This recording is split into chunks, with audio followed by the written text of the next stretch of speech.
Hello and welcome back to Kester's Forest. Now this week is just a quick video because I wanted to tell everyone about this. I purchased recently from AliExpress this full GBA Micro Shell kit, which wasn't exactly the most expensive thing in the world, but it wasn't cheap either. We're not talking £10 here, we're talking £40. And the quality of this really isn't great. Now that I've got it all together, I just wanted to quickly take you through why this isn't great and maybe get you to think twice before maybe buying one for yourself. So, as you can hear, it's rattling away in there. I'll explain why in a second. But the first thing to take note of is the shape of this. If you look in profile at this, you can see that the buttons for the A and B and start and select are really not sitting proud. You can't actually push them in because they're sort of sunk below the level of the shell itself. And of course, I don't really need to explain that this basically renders the entire thing completely useless. Now, it's funny because it doesn't look that poorly made. And actually, when I was putting it together, as I was making it, I was pretty happy with how it was looking until it was all finally done. And then I also noticed that the power button wasn't working anymore. Now, I don't think that's anything to do with the shell, of course, but me actually taking this apart and putting it back together again, I've done something, I don't know what. So I'm going to have to take a look at that too. So what I'm going to do now is basically reverse this. I'm going to take it apart and then talk you through where some of the issues lie. Now, so one of the first things I've noticed taking it back apart again is obviously something I didn't notice on the way in, was that this sticker, which is supposed to sort of seal in the light a bit from the screen, has come away completely, and it's not supposed to do that. So the glue on the sticker, not great. I mean, obviously that wouldn't be a deal breaker, but yeah, that's obviously something else to look out for. So yeah, I take this apart and remove the battery as you have to. And the next thing to note is this screw here. Now, I wasn't able to get this to stay in. That's what was rattling around inside this in the first place. And that's because the shell itself is so bowed that you can't actually get the screw to go all the way in and connect with the thread on the other side. So it's really just about the shape of this. Now, I probably could bend this into shape, I don't know. But, you put it together, you find this out, then you take it apart again. It's not an easy thing to take apart. So yeah, as you can see here, it's pretty minor, and I don't know if this is actually what's causing the issue, but you can see this one is lying completely flush to the table, and the new shell isn't. It's on the wonk. And you can see where the sticker is still on the shell on the left and not on the right. So I'm going to continue to take this apart now and strip it all the way back and see if I can't work out why this thing is now not turning on.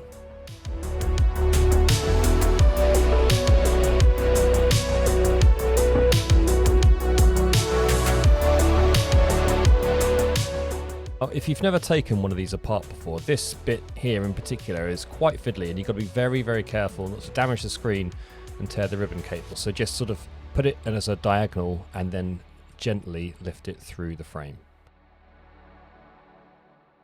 Now then, what's this?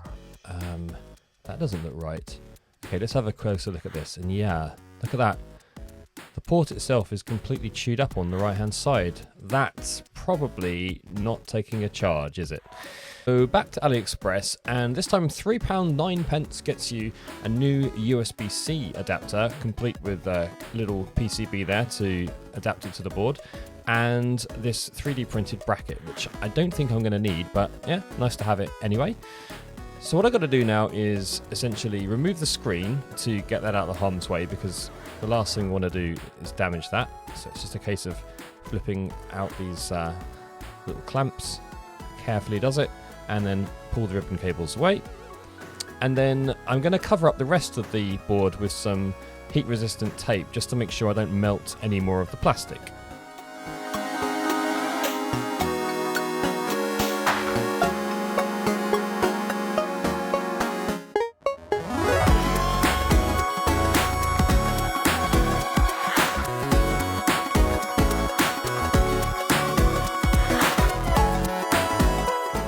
Lovely. Now, it's very cold in my garage, so I've fluxed this up and I've got the heat gun up really, really high. I think I've got it on about 450 to 500 degrees C and 100% airspeed, just to really get some heat into the board, even though it's quite small, and melt all the solder here. So once I've given it a little bit of time, it should just drop away like that. Perfect. And the next thing I need to do then is wick away all this excess solder so I can put some new leaded solder in its way, which will bring the temperature a little bit down and make it a little bit easier for me to install the new board.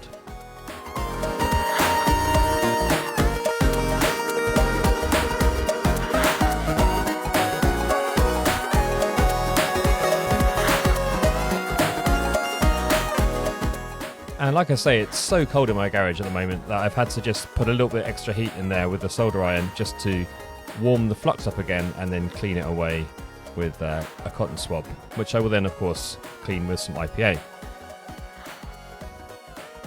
So now it's time to prep our new board, so lots of flux and leaded solder, and it's time to tin the pads, try and get them nice and shiny, and also try and get a bit of height on them as well, because we're going to need to be able to reach that solder through the holes in the PCB on the Game Boy Micro. Now then, what I'm doing here I wouldn't necessarily recommend as a method, but I need to try and apply some pressure to this PCB to keep it flush with the board. So what I'm doing right now is just tacking in the two opposite corners just to get it aligned, and I've had to do that a few times just to sort of get it right. But once it's flush with the board on the opposite corners, I'm then able to just take my hands away and then just solder through all the rest, making sure that there is a nice connection between the bottom board and the top board. And I'm holding it down with some flat pliers here as well, just to again add a bit more pressure, and I'm just going back over and over again, applying a bit of heat, just trying to get that as squashed and flat as possible. And then a scrub down with IPA to make sure everything's nice and clean, and it's finally time to test. There was light there for a moment, but now nothing. Seems to be fitting okay. Yeah. I forgot to put the battery in. Does help. Okay, battery plugged in. Let's have another go.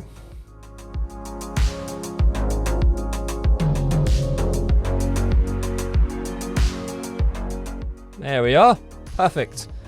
Definitely charging now. Those are the charging lights. Let's turn it on and see if we got power. We do. Excellent.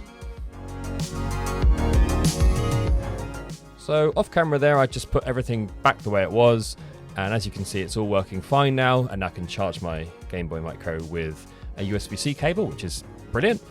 And I've got Wario Land 4 in here, and that's all playing just fine, and I can actually reach the buttons now and play the game. Putting the new front shell, the screen on that I got before, the sort of screen protector, you can see here quite clearly that it's bulging upwards and sticking, sort of protruding out, so you can't quite press the buttons down properly. Whereas if I put this screen on there, you can see it sits completely flush with the shell, and that's what we want. So yeah, definitely the shape of these isn't quite right, and because they're so small, it really does make a bit of a difference.